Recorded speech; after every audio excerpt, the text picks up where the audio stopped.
Hello नमस्कार, स्वागत है आप लोग का फिर से एक बार सुमो बायोलॉजी ऑनलाइन क्लासेस में। एक बार फिर से आप लोग का स्वागत सुमो बायोलॉजी ऑनलाइन क्लासेस में। मैं सुमेश होऊंगा, आपका मेंटोर। स्वागत है आप लोग का। हम लोग पढ़ रहे हैं चैप्टर 5, प्रिंसिपल ऑफ इनहेरिटेंस, या कह लीजिए वंशागति के सिद्धांत, जिसमें हम लोगों ने लास्ट लेक्चर में पढ़ा है जो टॉपिक, वो टॉपिक है हमारा बहुप्रभाविता। लास्ट लेक्चर में हम लोगों ने टॉपिक पढ़ा बहुप्रभाविता और साथ के साथ बहुजीनी वंशागति।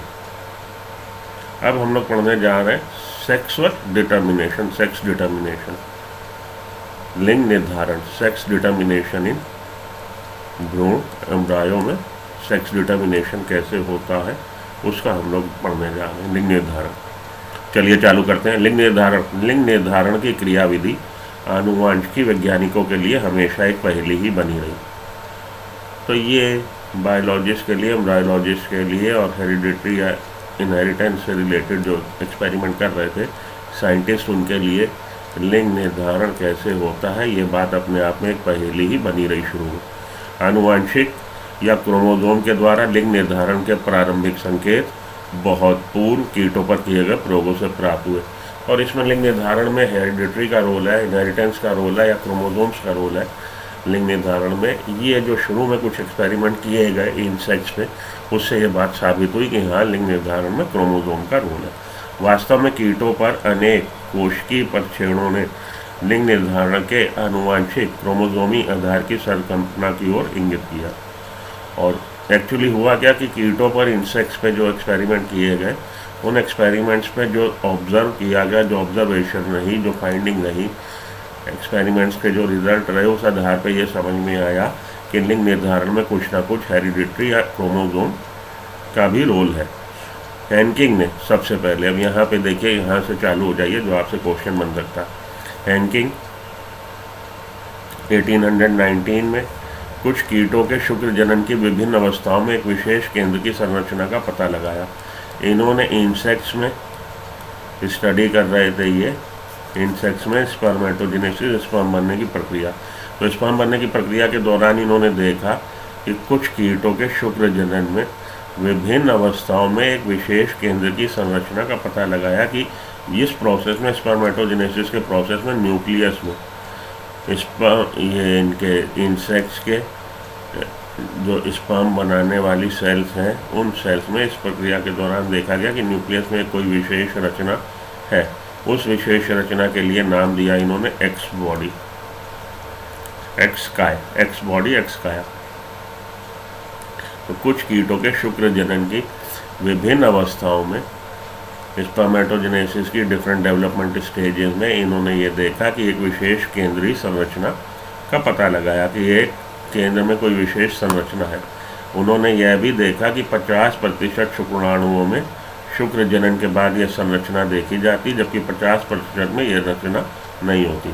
तो अंत में ये देखा इन्होंने कि शुक्र जनन की ये जो विभिन्न अवस्थाओं में ये जो रचना देखी गई न्यूक्लियस में, ये स्पर्मेटोजेनेसिस जब ख़त्म हो जाता है, जब स्पर्म्स बन जाते हैं, तो 50% स्पर्म्स में इस रचना की प्रेजेंस स्पर्मेटोजेनेसिस के बाद भी देखी गई, और 50% स्पर्म्स में ये रचना नहीं थी, जबकि शेष 50% में ये नहीं मिलती शुक्र जनन प्रोसेस ख़त्म होने के बाद, शुक्र बनने के बाद। तो शुक्र जनन के दौरान ये रचना है, लेकिन शुक्र जनन प्रोसेस कंप्लीट होने के बाद जो नंबर ऑफ स्पर्म्स बन रहे हैं उसमें 50% में तो ये रचना है, लेकिन 50% में ये रचना नहीं है। हैंकिंग ने इस संरचना को एक्स काय नाम दिया, और इसके लिए इन्होंने इस रचना को, इस संरचना को, ये जो भी चीज़ थी उसके लिए उन्होंने टर्म यूज़ किया एक्स बॉडी। लेकिन इसके महत्व को वह समझा ना पाए, लेकिन इसका इम्पोर्टेंस क्या था इस पूरे प्रोसेस में या उसकी लाइफ में स्पर्म की, ये इसको ना समझा पाए। अन्य वैज्ञानिकों ने अनेक शोध कार्यों से यह निष्कर्ष निकाला कि हैंकिंग की यह एक्स काय वास्तव में क्रोमोसोम था।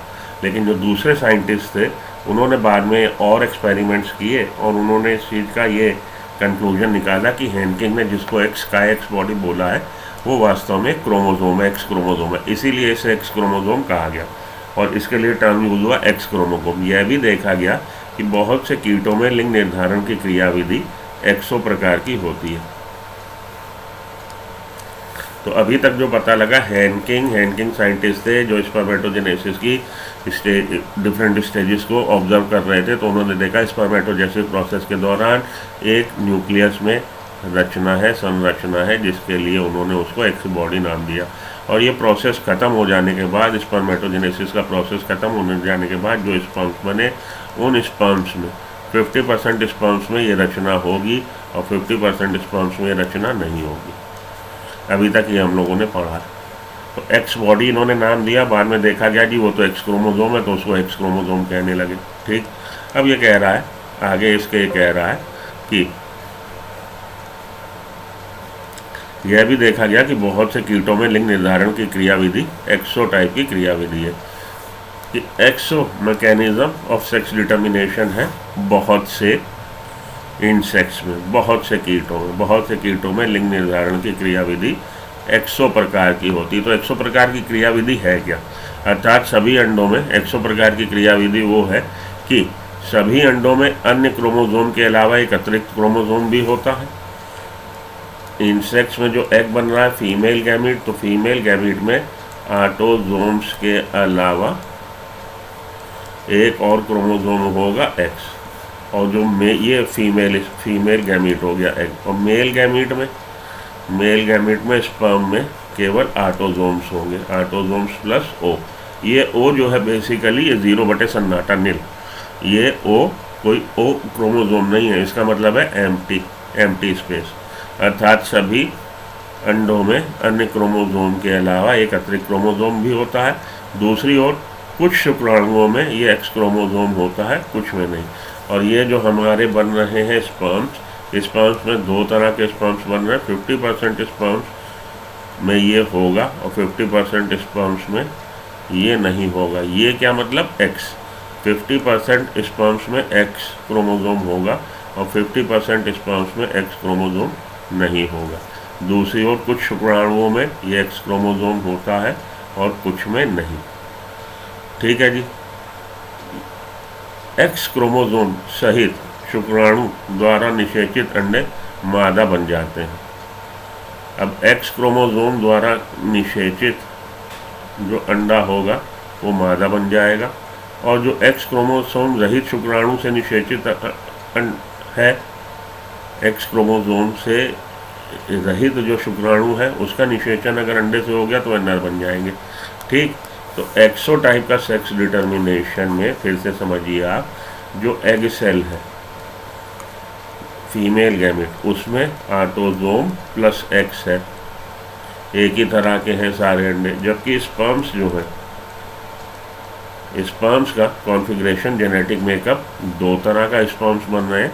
एक है A+X बन रहा है और एक है A+O बन रहा है। O मतलब नील, 0/सन्नाटा। अब ये A+X एग में हमेशा A+ एग है। इस एग का अगर फर्टिलाइजेशन A+X वाले स्पर्म से हो जाए तो रिजल्टेंट जाइगोट जो बनेगा उसका जेनेटिक मेकअप होगा AA ऑटोजोम का पेयर प्लस XX। ये जो जाइगोट बना ये फीमेल चाइल्ड में डेवलप हो जाएगा, फीमेल इंसेक्ट बनेगा। और ये एग इस वाले स्पर्म से भी फ्यूज़ हो सकता है, तब जो रिजल्टेंट जाइगोट बन रहा है उसमें नंबर ऑफ ऑटोसोम्स डबल हुए प्लस एक्स हो। एक्स के अलावा एक 0 एम्प्टी स्पेस, ओ का मतलब यहाँ पे क्रोमोसोम नहीं है, बार बार बता रहा हूँ।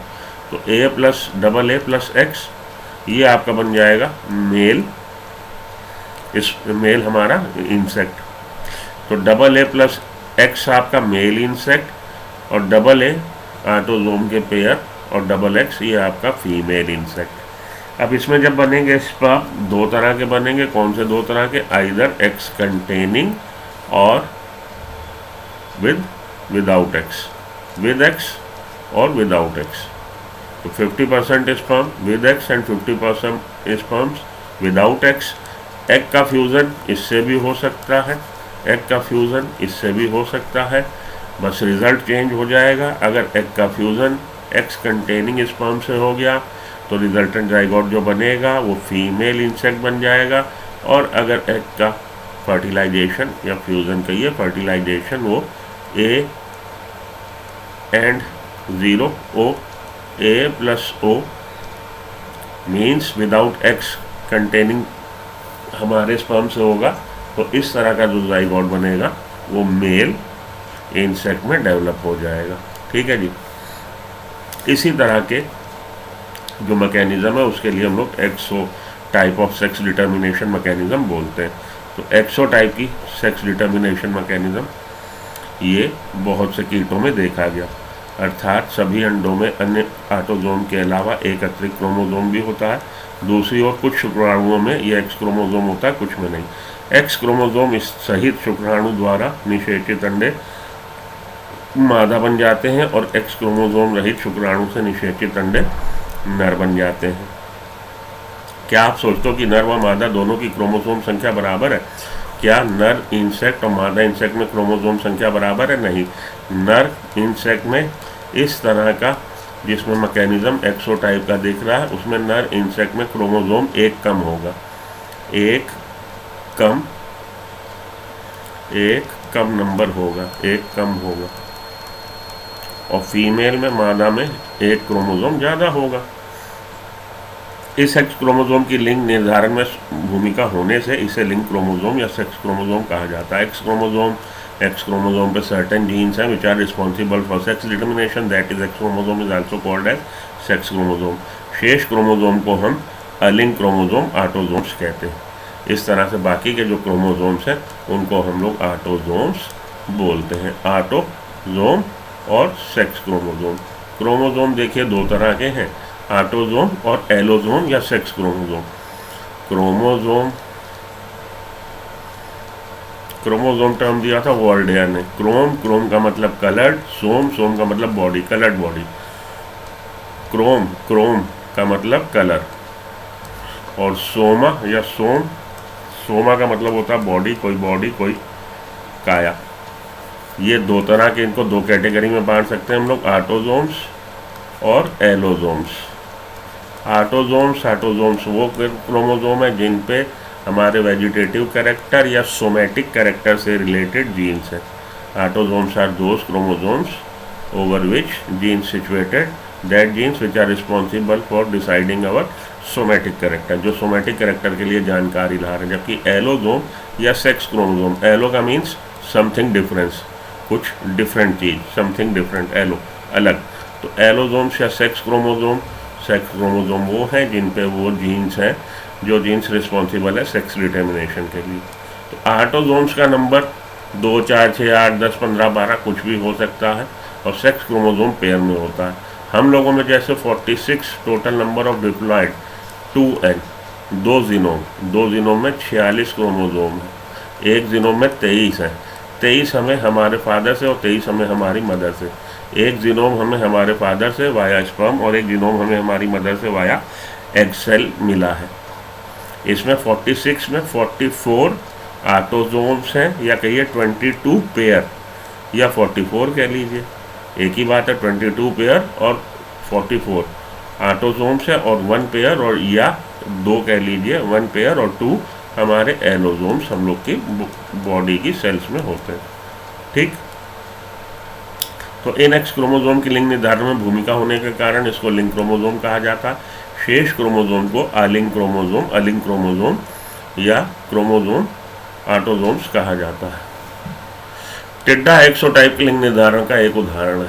एक्सोटाइप का सेक्स डिटर्मिनेशन का एक उदाहरण आपका ग्रास हॉपर है। इसमें नर में अलिंग क्रोमोसोम के अतिरिक्त केवल एक्स क्रोमोसोम, जबकि मादा में एक्स क्रोमोसोम का पेयर। तो autosomes, number of autosomes plus XO, ये आपका मेल टिड्डा, एंड ऑटोजोम्स प्लस एक्स, ये आपका फीमेल टिड्डा मतलब ग्रास हॉपर। तो 23 है ग्रास हॉपर में क्रोमोसोम मेल के केस में, और 24 है फीमेल के केस में। 23 है मेल ग्रास हॉपर में और 24 है फीमेल ग्रास हॉपर में, एक क्रोमोसोम ज़्यादा। ये हो गया आपका XX और XO टाइप का सेक्स डिटर्मिनेशन, एक्सो टाइप का। अब हम लोग आ रहे हैं XY टाइप का सेक्स डिटर्मिनेशन में। एक हम लोगों ने एक टाइप का पढ़ दिया सेक्स डिटर्मिनेशन। तो XX, XO, एक्सओ टाइप का sex determination most of the insects में देखने को मिल रहा है, एक्सओ टाइप का। ठीक है जी, आगे चलिए। इन प्रक्षेपणों की प्रेरणा से ये जो ऑब्जर्वेशन थी, ये जो फाइंडिंग्स थी, इनकी प्रेरणा से लिंग निर्धारण की क्रियाविधि को समझने के लिए अन्य जातियों में भी अन्वेषण प्रेरित किए गए। तो हम लोग को इंसेक्ट्स में देखने को मिला कि लिंग निर्धारण में सेक्स क्रोमोसोम का, एक्स क्रोमोसोम का रोल है। तो उससे प्रेरित होके, उससे इनिशिएटिव लेके, उससे इंड्यूस होके, उससे इंस्पायर्ड होके अन्य स्पीसीज़ में भी इस तरह के कि भाई लिंग निर्धारण की क्या क्रियाविधि है, अन्य स्पीसीज़ में भी और इस तरह के प्रयोग किए गए। कई अन्य कीटों, तो बहुत से कीटों लिखा था, सब कीटों नहीं लिखा था, मतलब ऑल इंसेक्ट्स नहीं लिखा था, मोस्ट ऑफ द इंसेक्ट्स लिखा था। तो कुछ जो बच गए कई अन्य कीटों में तथा मानव समेत स्तनधारियों में, तो मैन में, ह्यूमंस में, मैमल्स में और जो बाकी कीट बचे कुछ कीटों में XY टाइप का लिंग निर्धारण देखा जाता है। तो XY टाइप का लिंग निर्धारण देखा जाता है, जहाँ नर और मादा दोनों में क्रोमोसोम संख्या समान होती। तो नर में और मादा में दोनों में क्रोमोसोम संख्या समान होगी। नर में एक क्रोमोसोम तो X होता है, पर उसका जोड़ीदार स्पष्टता छोटा होता है और उसे Y क्रोमोसोम। तो ऑटोसोम्स के अलावा जितने भी, जैसे 22 पेयर, उसके अलावा 1 पेयर है सेक्स क्रोमोसोम। सेक्स क्रोमोसोम में एक तो X है, नो डाउट अबाउट दैट, एक X है और एक छोटा उसके साथ उसका सजाती जो है, एक छोटा क्रोमोसोम Y क्रोमोसोम होता है। तो एक X और एक छोटा Y क्रोमोसोम होता है। नर में एक X तो होता है, पर उसका जोड़ीदार स्पष्टता छोटा होता है और Y क्रोमोसोम कहलाता है। अलिंग सूत्रों की संख्या, ऑटोसोम्स की संख्या नर व मादा में बराबर होती है। तो ऑटोसोम्स की संख्या नर व मादा में बराबर है, 44 है, यहाँ पे भी 44 है। दूसरे शब्दों में नर में अलिंग सूत्रों के साथ XY, नर में 44 autosomes, number of autosomes plus XY, और फीमेल में 44 अलिंग सूत्रों के साथ ऑटोसोम्स के साथ XX, 44 प्लस XX। ठीक है जी। तो नर में एक X सेक्स क्रोमोसोम में और एक Y जो है छोटा है X से, और फीमेल में भी एक जोड़ा है लेकिन दोनों जगह X है, प्लस 44 हमारे ऑटोसोम्स, प्लस 44 हमारे ऑटोसोम्स। तो टोटल इन ऑल 46 मेल में, टोटल इन ऑल 46 फीमेल में। ठीक है जी। तो 44 ऑटोसोम्स प्लस XX, इस तरह का जाइगोट बन जाएगा फीमेल में। 44 प्लस XY, इस तरह का जाइगोट बन जाएगा मेल चाइल्ड।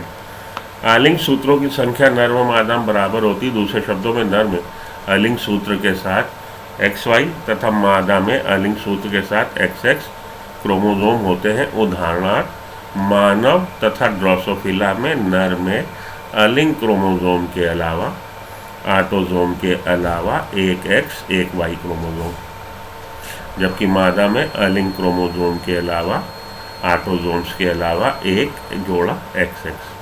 ऊपर के विवरण में आपने दो प्रकार के लिंग निर्धारण पढ़े अभी तक जो हम लोगों ने पढ़ा, दो तरह के एक्सो टाइप का sex determination and XY type का सेक्स डिटर्मिनेशन।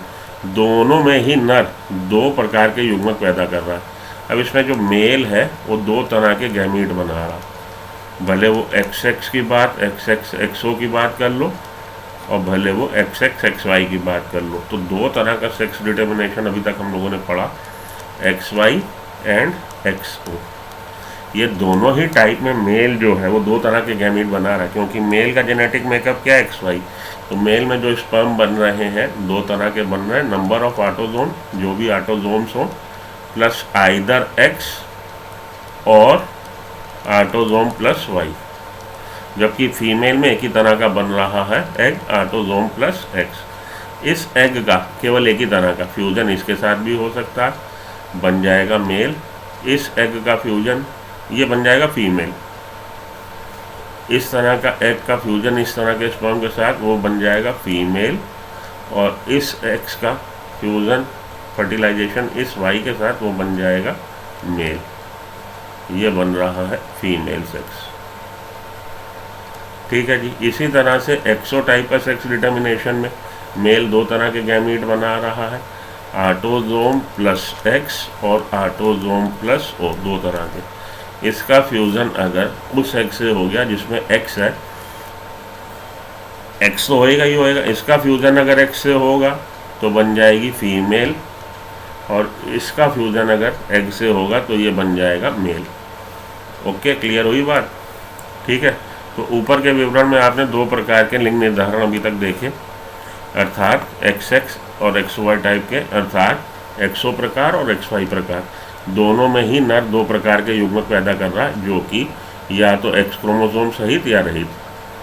ठीक है, एक्स क्रोमोसोम सहित या रहित, पहला वाला एक्सो टाइप, और दूसरे वाले में XY टाइप में या तो एक्स क्रोमोसोम सहित या वाई क्रोमोसोम सहित, दो अलग अलग तरह के गैमीट बन रहे हैं मेल में। इस प्रकार की लिंग क्रियाविधि को हम लोग नर विषम युग्मकता कहते हैं। नर विषम युग्मकता, क्योंकि नर में दो तरह के अलग अलग गैमीट बन रहे हैं। कुछ अन्य जीवों, अब हमारा आ रहा तीसरा तरह का, WZ और ZZ type, WZ type, ZZ type. कुछ अन्य जीवों में, पक्षियों में दूसरे प्रकार की लिंग निर्धारण देखी गई है। इस विधि में क्रोमोसोम की संख्या नर व मादा दोनों में समान होगी, परंतु मादा में लिंग क्रोमोसोम के लिहाज से दो भिन्न प्रकार के युग्मकों का उत्पादन होगा। ये जो हम जिसकी बात करने जा रहे हैं, ये बर्ड्स की बात करने जा रहे हैं। बर्ड्स को हम लोग फाउल भी बोलते हैं, बर्ड्स कह लीजिए, फाउल बोल लीजिए, या एव्स कह लीजिए। तो एव्स भी इनको बोलते हैं। तो बर्ड्स में, पक्षियों में, या फाउल में या एव्स में क्या है व्यवस्था? यहाँ पे व्यवस्था WZ व्यवस्था है, और ये व्यवस्था आपको फीमेल में देखने को मिल रही है। फीमेल में दो तरह के ऑटोजोम्स के अलावा, ऑटोजोम के अलावा जो सेक्स क्रोमोजोम है उसका पेयर WZ है।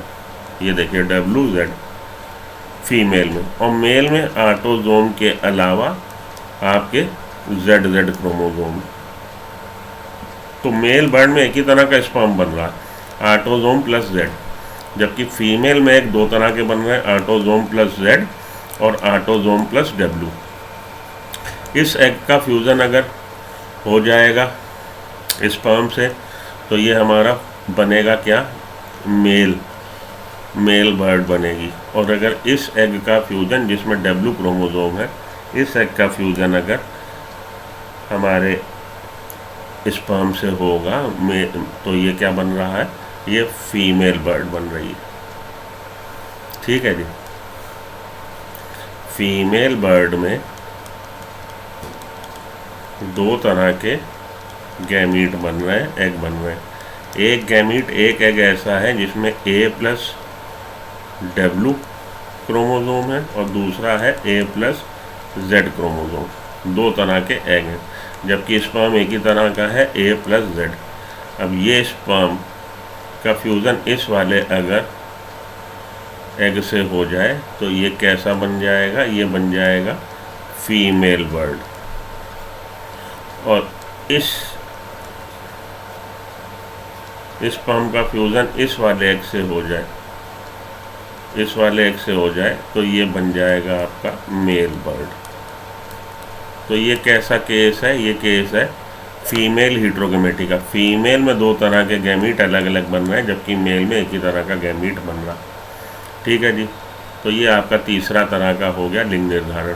तीन तरह के हम लोगों ने पढ़ दिए, एक्सो, XY एंड WZ। ये दो में आपके मेल हेटेरोगैमेटी है, इस वाले में बर्ड में आपके फीमेल हेटेरोगैमेटी है। क्लियर? चलिए आगे चलें। और बेसिकली ये WZ क्या है? ये XY क्रोमोसोम ही है, लेकिन अगर हम यहाँ पे XY क्रोमोसोम से अल्फ़ाबेट से इसको रिप्रेजेंट करते सेक्स क्रोमोसोम को, तो रायता फैल जाता। एक जगह हम लिख रहे हैं कि XY कॉन्फ़िगरेशन मेल बना रहा, दूसरी जगह हम लिखते हैं XY कॉन्फ़िगरेशन फीमेल बना रहा, तो दिक्कत होती। इसलिए हम लोग, क्योंकि XY हम यूज़ कर सके अल्फ़ाबेट, इसलिए हम लोगों ने W और Z अल्फ़ाबेट यूज़ कर लिया क्रोमोसोम को सिम्बलाइज करने के लिए। WXYZ। XY we have already use in that, इसमें पहले ही यूज़ हो चुका है, तो हम लोगों ने now we use W and Z alphabet to symbolise sex chromosome. Okay. जबकि नर में ये समझा दिया गया आपको। अब आगे हम लोग चले मानव में लिंग निर्धारण की बात करें।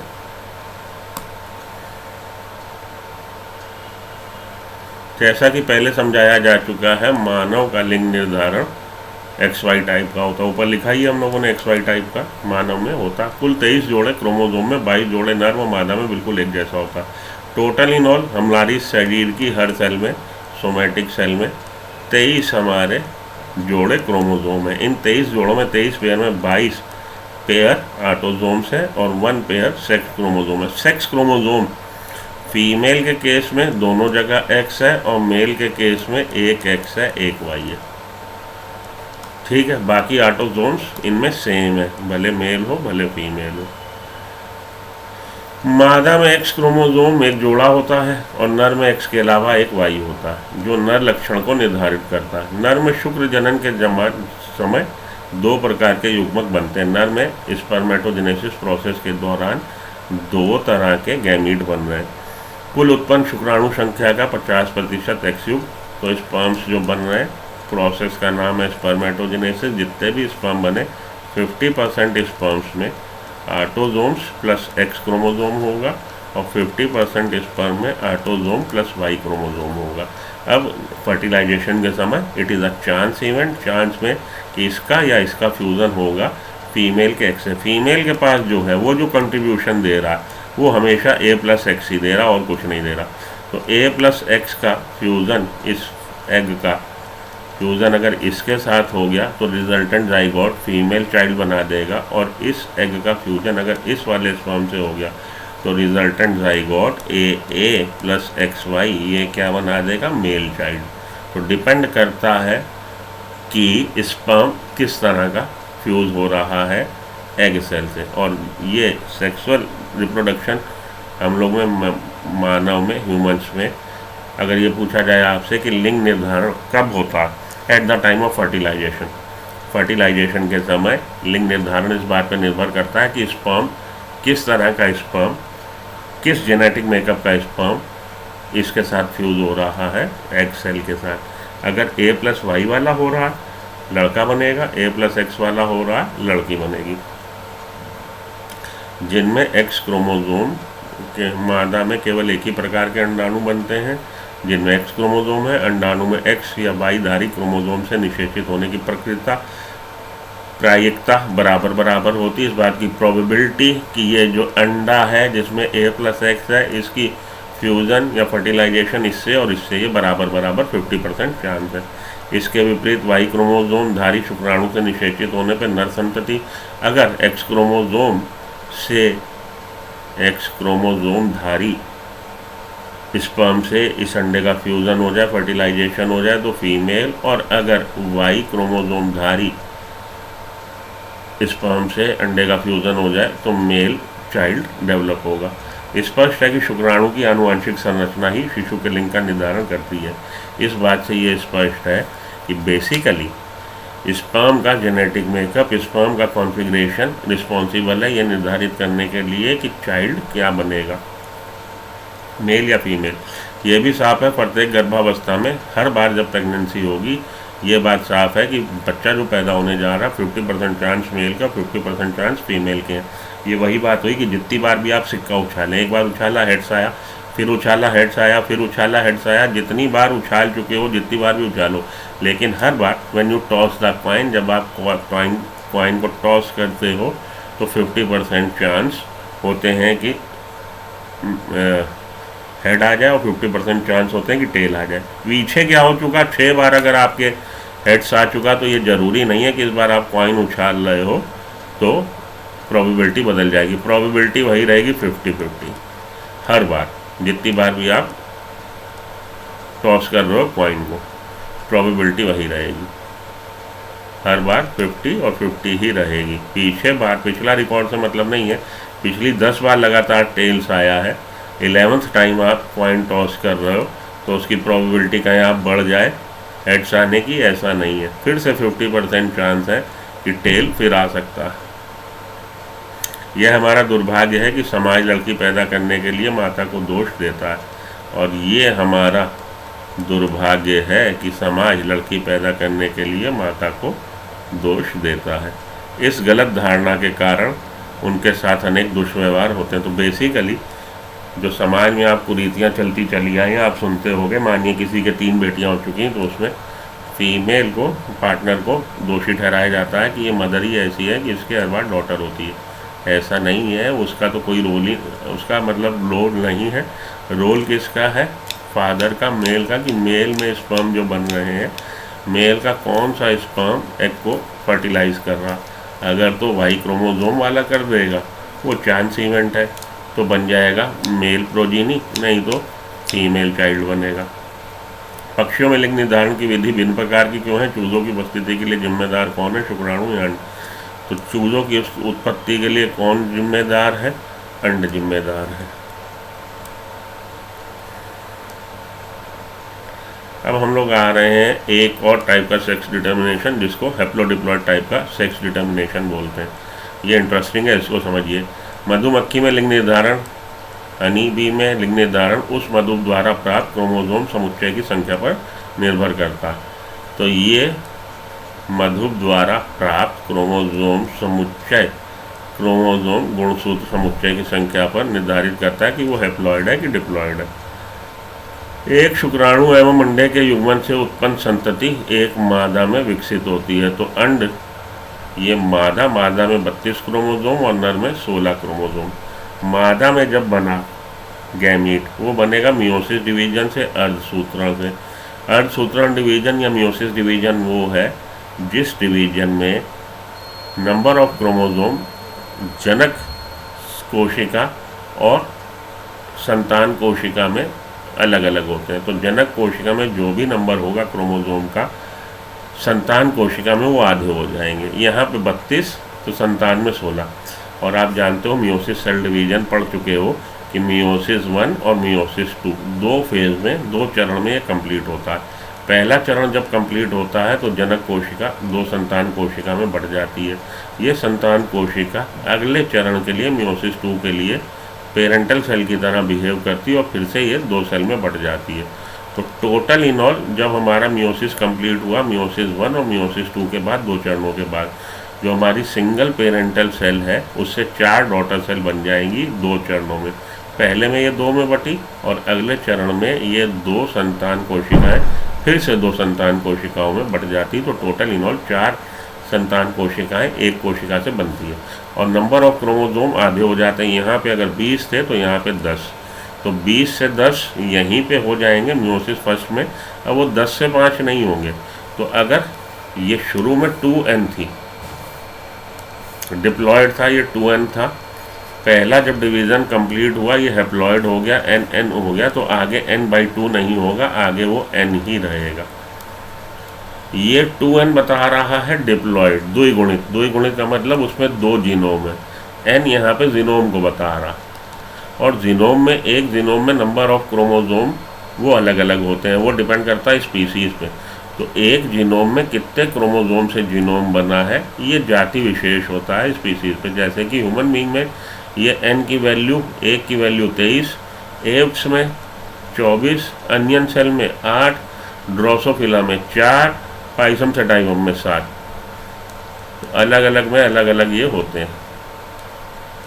ठीक है जी। 23, 24, 8, 4, 7 मैंने यहाँ पे कुछ आपके लिए एग्जाम्पल लिखे ताकि आप ये समझ जाएं कि n = 1 सिंगल जीनोम, लेकिन कितने क्रोमोसोम से बना वो जाति विशेष की बात है। हम लोगों में वो 23 क्रोमोसोम से बना। उन 23 में 22 ऑटोसोम और 1 सेक्स क्रोमोसोम, तो 46 थे। 46 यहाँ पे इस वाले केस में 32 है, तो 32 क्रोमोसोम है।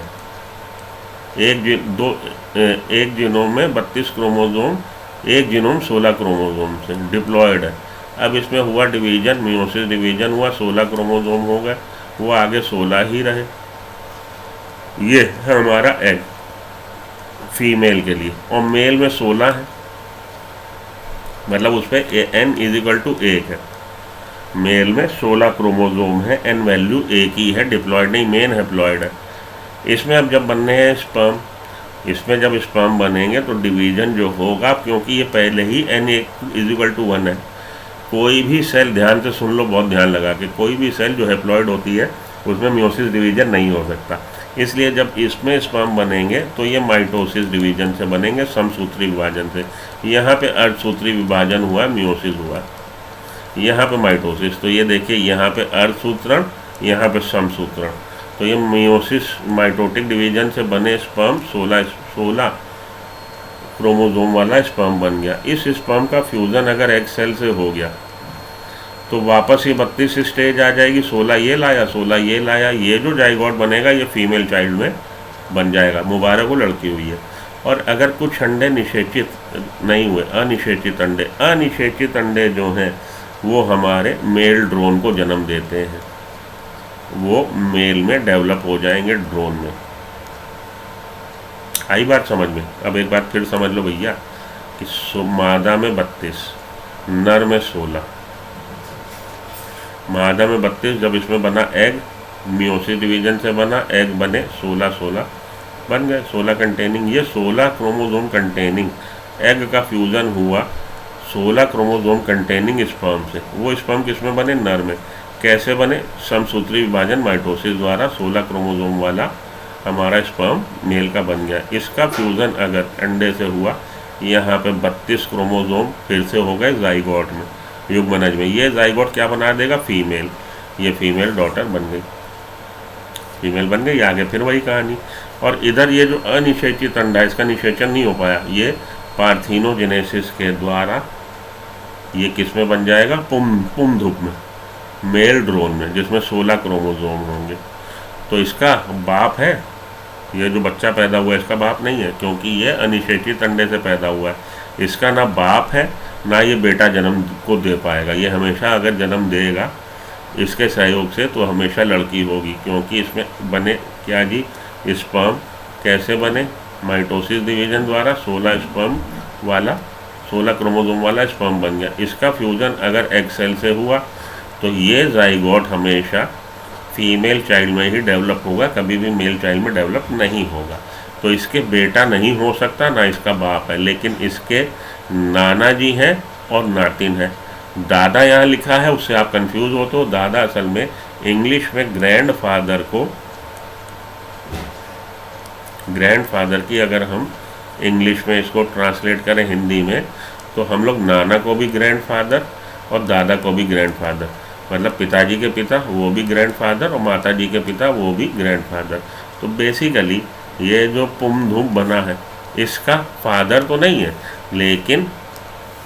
लेकिन मदर तो है, और मदर का फादर है, मदर है और मदर का फादर है। ये मदर, इसके मानिए आगे चल के अंडे बने और उस अंडे का निषेचन किसी 16 क्रोमोसोम वाले स्पर्म से हो गया तो ये लड़की हुई।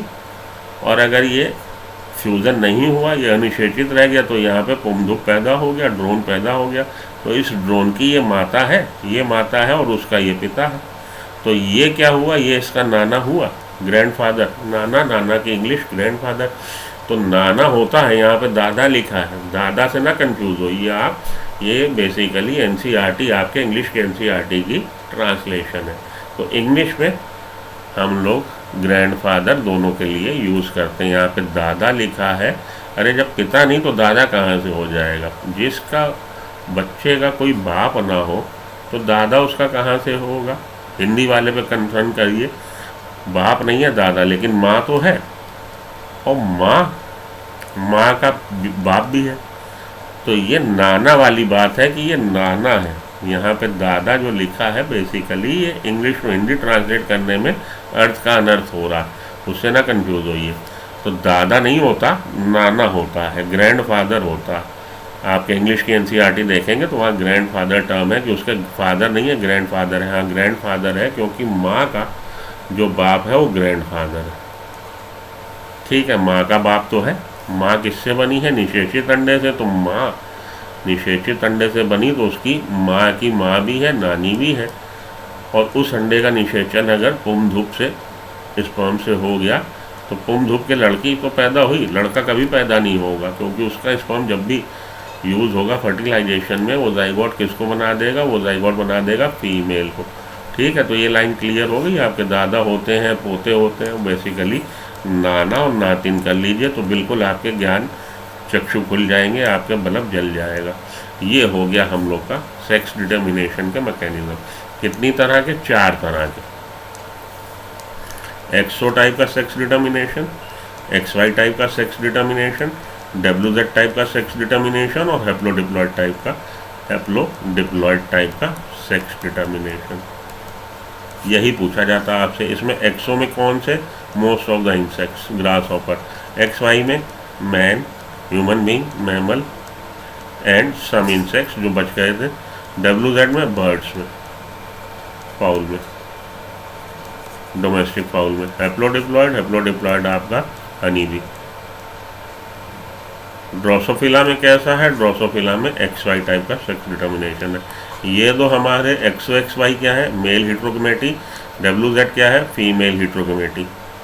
इतने ही बातें आपसे घुमा फिरा के हर बार पूछी जाती। तो चलिए अब इससे रिलेटेड कुछ क्वेश्चन हम लोग लगा लें। देखिए, कह रहा गलत कथन को चुने। गलत कथन को चुने। नर फल मक्खी विषम युग्मक होते हैं। तो कह रहा मेल हमारे fruit fly drosophila, male drosophila heterogametic है। मेल ड्रोसोफिला हिट्रोगेमेटिक है, हाँ मेल ड्रोसोफिला हिट्रोगेमेटिक है। XY टाइप का है, 2 तरह के स्पर्म बनाएगा।